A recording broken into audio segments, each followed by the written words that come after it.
خاتمہ ہو جو چند لمحوں کی تسکین کے لیے ایک ننھی سی جان کو بے جان کر دیتے ہیں۔ السلام علیکم دوستو، ہمارے ملک میں ہر دوسرے دن کچھ ایسا واقعہ سننے کو مل جاتا ہے جو ہماری روح کو جھنجھوڑ کے رکھ دیتا ہے۔ جہلم کے ایک قریبی علاقے سرائے عالمگیر میں 4 سالہ بچی جو اپنے والدین کو شادی کے 13 سال بعد ان کے گھر میں پیدا ہوتی ہے، جس کا نام وہ زہرا جنید رکھتے ہیں۔ جب وہ 4 سال کی عمر تک پہنچتی ہے تو ایک درندہ اس کو پکڑ کر اس کے ساتھ ایسا کام کر دیتا ہے جس کو نہ وہ سنبھال سکا، بلکہ اس کی جان لے کر بوری میں بند کر کے اس کی لاش ویرانے میں پھینک دیتا ہے۔ بات کرنا آسان ہے، مگر آپ ذرا اس کو سوچیں، امیجن کریں کہ اس کی ماں کا نام صبا جنید اپنی 4 سالہ بیٹی کو اپنی گود میں اٹھا کر اس کو فیڈر سے دودھ پلاتی ہے، اس کو سیب کے چھوٹے چھوٹے ٹکڑے کر کے اس کو کھلاتی ہے۔ وہ 4 سالہ زہرا جنید اپنی ماں سے میٹھی میٹھی باتیں کرتی ہے۔ اس کا بڑا بھائی اپنی خالہ کے گھر پڑھنے کے لیے جاتا ہے تو وہ بھی اپنی ماما سے کہتی ہے کہ ماما میں نے بھی بھائی کے ساتھ پڑھنے جانا ہے۔ وہ چھوٹا سا بستہ اٹھاتی ہے، اس میں ایک چھوٹا سا قاعدہ پڑا ہے۔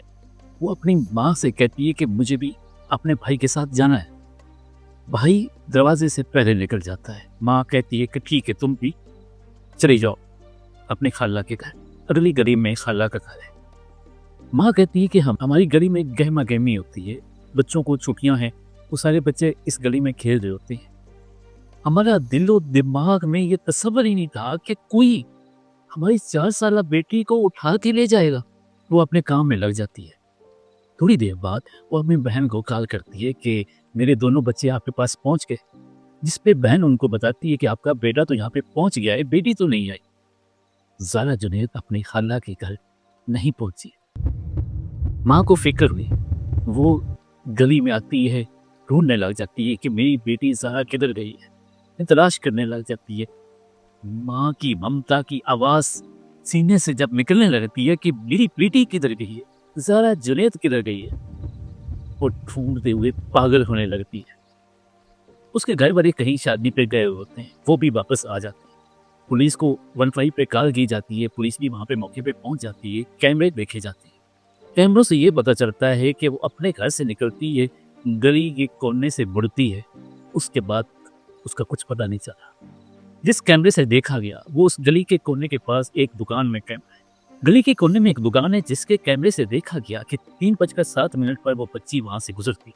وہ کیمرے سے اس کی تصویر تو اوجھل ہو جاتی ہے، وہاں سے وہ گزر کے آگے چلی جاتی ہے، مگر اگلے 77 سیکنڈ یعنی کہ 1 منٹ اور 17 سیکنڈ اس کیمرے میں آواز ریکارڈ ہوتی ہے۔ وہ ہوتی ہے زہرا جنید کے رونے کی آواز، زہرا جنید کے چیخنے کی آواز۔ اس میں وہ چیخ کے کہتی ہے چاچو نہیں چاچو نہیں، میں نے نہیں جانا، مجھے نہ لے جائیں۔ اور اتنے میں کسی دروازے کی کنڈی جو ہے کھٹکتی ہے اور اس کے بعد زہرا کی آواز آنا بند ہو جاتی ہے۔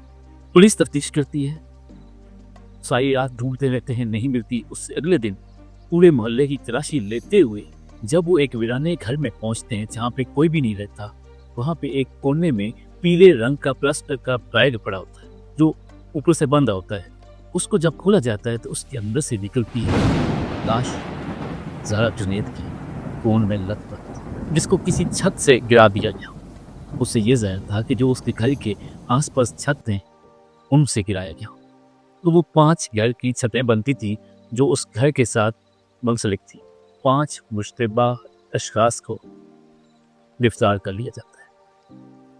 اب دیکھنا یہ ہوتا ہے کہ ان 5 لوگوں میں سے کون ہے جو درندہ، کون ہو سکتا ہے وہ درندہ صفت جو 4 سالہ معصوم جان کو مسخ کر دیتا ہے۔ میڈیکل رپورٹ کے مطابق زہرا جنید کو نہ صرف مارا گیا ہے بلکہ اس کے ساتھ وہ گناہ کیا گیا ہے جو ہم سوچ بھی نہیں سکتے۔ ارے جب آپ چند روپے بھر کے میں اب بولنا نہیں چاہ رہا، آپ کسی اڈے پہ جا کے اپنی کمزوری دور کر لیں، ایک معصوم جان لیں گے۔ پولیس اس دکان پہ جاتی ہے جہاں پہ وہ کیمرہ لگا ہوتا ہے، وہاں سے یہ دیکھنا ہوتا ہے کہ جب 77 سیکنڈ کے بعد زہرا جنید کی آواز آتی ہے تو اس نے کتنا سفر طے کیا ہوگا۔ وہ ایک بچے کو وہاں سے پیدل چلاتے ہیں، وہ دیکھتے ہیں کہ 77 سیکنڈ کے بعد وہ بچہ کہاں تک پہنچتا ہے۔ وہ پہنچتا ہے دو گھر کے بیچ میں. اب یہ کنفرم کرنا تھا کہ وہ مجرم اس گھر کا ہے یا اس گھر کا ہے. ان کی کنڈی کھڑکائی گئی. ان کی آواز کو پہچانا گیا کہ جو کیمرے میں جس کنڈی کی آواز آئی ہے اس کے ساتھ کون سی آواز میچ کر رہی ہے.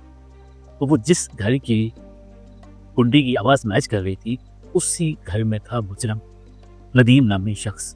اس کو گرفتار کر لیا جاتا ہے. وہ کہتا ہے کہ میں اس وقت گھر پہ نہیں تھا, میں تو فلاں دکان پہ تھا. اور جب اس دکان کے کیمرے چیک کیے جاتے ہیں تو وہاں پہ وہ موجود نہیں پایا جاتا, اس لیے وہ اور زیادہ مشکوک ہو جاتا ہے. پھر 99% یہ ثابت ہو چکا تھا کہ اس کیس کا مجرم جو ہے وہ ندیم. ندیم سے کہا جاتا ہے کہ جو تم نے اس دن کپڑے پہنے تھے ہمیں وہ کپڑے چاہیے, ہمیں مزید ان کا ٹیسٹ کرنا. وہ کپڑے لینے کے لیے کسی اور گاؤں میں اس کو لے جانا ہوتا ہے. وہ جا رہے ہوتے ہیں, رستے میں وہ بھاگ جاتا ہے. پولیس اس کا پیچھا کرتی ہے اور پھر کچھ ہی دیر میں وہاں پہ کچھ گالی گلوچ کی آوازیں آتی ہیں اور ایک فائرنگ ہوتی ہے.